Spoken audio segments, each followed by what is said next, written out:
That's bad.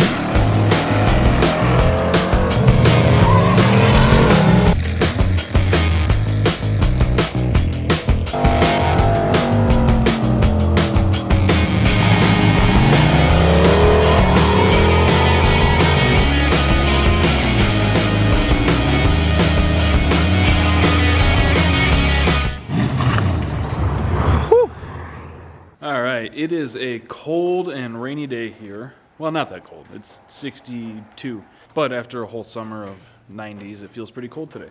And we've got a lot to do. So this is basically just going to be a boring kind of trying to get stuff done type video. Nothing real exciting, no crazy fabrication, anything like that. I got to get a battery tray in this, got to get the starter up, got to run some wires, like the battery cables, things like that.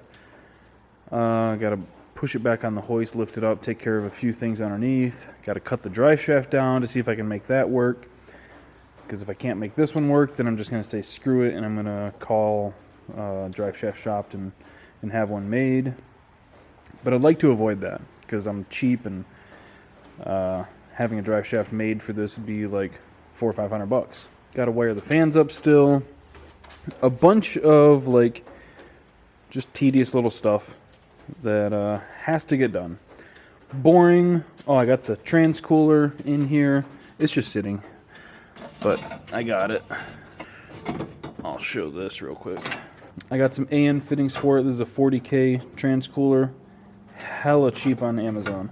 This was like $58, giving the transmission the best chance of surviving as possible. So I got to get that mounted and run the tranny lines. I got to run the solenoid wire, which I'm pretty sure is this one. I got the stock battery cable for it here. This is where it connects to the battery and then goes down to the starter, and I don't know if these both go to the starter. No, this one's a ground. This one went to the block. But here is the solenoid wire, and I'm pretty sure that comes out here. And then looking at where it comes out, I'm pretty sure that this is the only one it can plug into. Gonna run that to the solenoid on our new GM starter, because obviously this isn't a Ford motor no-mo, and just try to get this thing closer to firing up. Because the sooner that I can get this thing done, the sooner I can get that thing done, and then the sooner I get that thing done, the sooner I can get the 55 done. Alright, time for an update. Been getting a lot done on this. So, got the battery tray mounted to the inner fender. It's held on with 2 bolts. I need to tighten up one of them. But for the most part, it's pretty good. And then I got the main battery cable from the battery down to the starter ran. Got the battery cable from here to the power box ran, and then from there it's jumped to the alternator. Got one of the Holly battery cables hooked up. Got the ground right here, so that'll just like that. I actually wish I'd cut that a little bit shorter. I might redo that. It's probably fine, but I might redo that. Let's see. I still need to make the ground to the motor. Probably do a ground to the chassis too, even though the motor's solid mounted, so maybe it doesn't really matter. What else? I got the starter in, obviously. Still need to run the starter solenoid wire. Got the trans cooler in. Not super thrilled with this line, because both the lines are the same size. So I need to spin this one, because I had it angled like this so that it could go through that gap there. But because this line's so much longer, and I'm an idiot, I didn't think about it, I need to turn that fitting like this so that that line can come and loop around and eat up some of that space. But aside from that, the training lines are ran. Really, I need to make my own.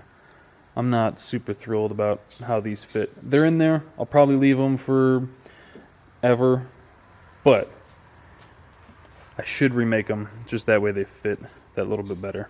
Anyway, getting things knocked out. I got the drive shaft pulled out of it and marked where I think I need to cut it. My plan is to cut it there. I need to check the wall thickness to see if the flange that I have, or that I found online, will work for that one. It's a 4-inch aluminum flange, but it's for a an 1/8 inch wall drive shaft. And I don't know what wall thickness this is going to be. So I'm going to need to cut it there, cut the insulation off, and like bring that back a ways. Hopefully that comes off without too much of a fight. And then get that measured. If that's all looking good, then I can get that stuff ordered. I'm just going to weld on that new flange and dump like a quart or half a quart of ATF in the drive shaft, and that does like a pretty good job of balancing the drive shaft on like a budget deal like this. That's the same thing I did with the Skylark over there. Basically same style drive shaft, just with a different yoke. And I was able to, I mean, on that one it had a good flange, but I was able to move it back, put some ATF in it, and it's almost like a fluid damper. And I've had that thing to, I think, almost 7,000 RPM. I think like 6,800, 6,600, and it doesn't vibrate at all. So, you know, eventually this thing will break and we'll put a good one in it. But the main priority right now is to get it together, and then down the road put a good drive shaft in it, put a good rear end in it. Which the rear end in this might become a priority because it has a lot of slop when you turn the yoke. Let me lift the car up so you can see. Like, that's a lot.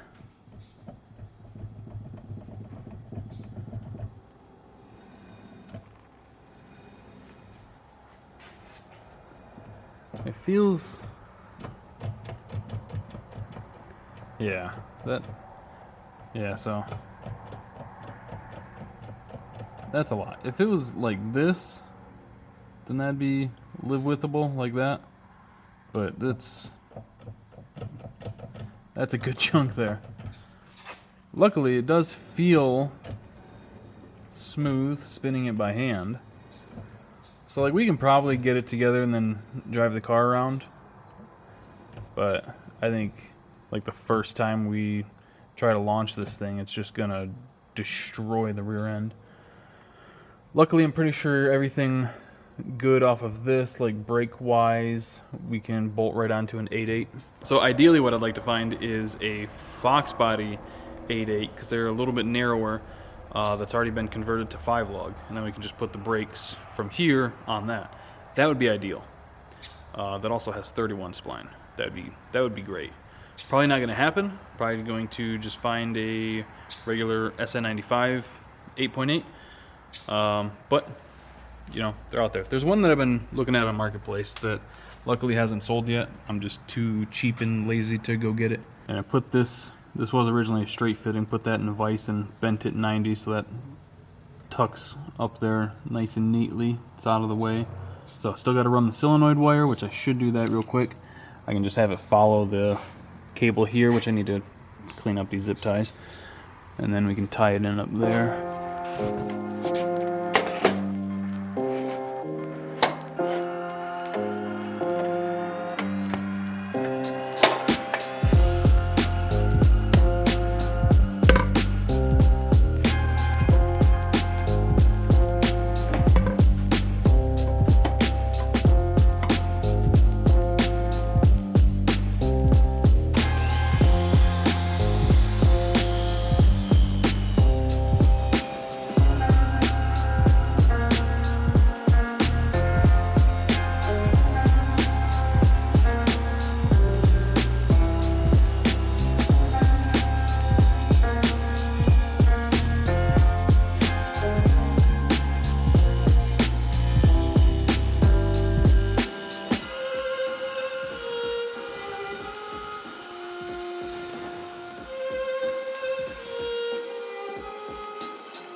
This one doesn't even have the foam inside.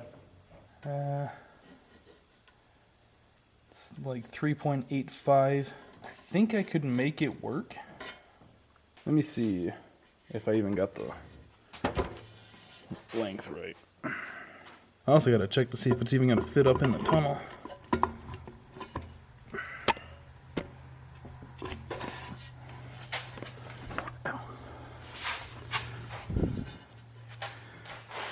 Yeah, see, that'll be over here more. It'll be like that. That might work. I think that would work. And if I have to, I can just ding some things out of the way on the floor. Because those lines are the old fuel lines and a brake line.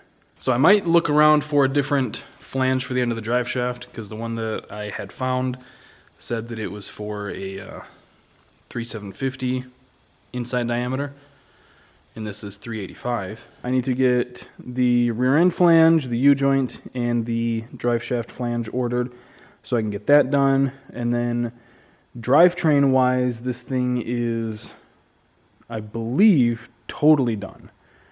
Engine's good, trans is good. Trans might have to come out at some point to get rebuilt. I don't know yet.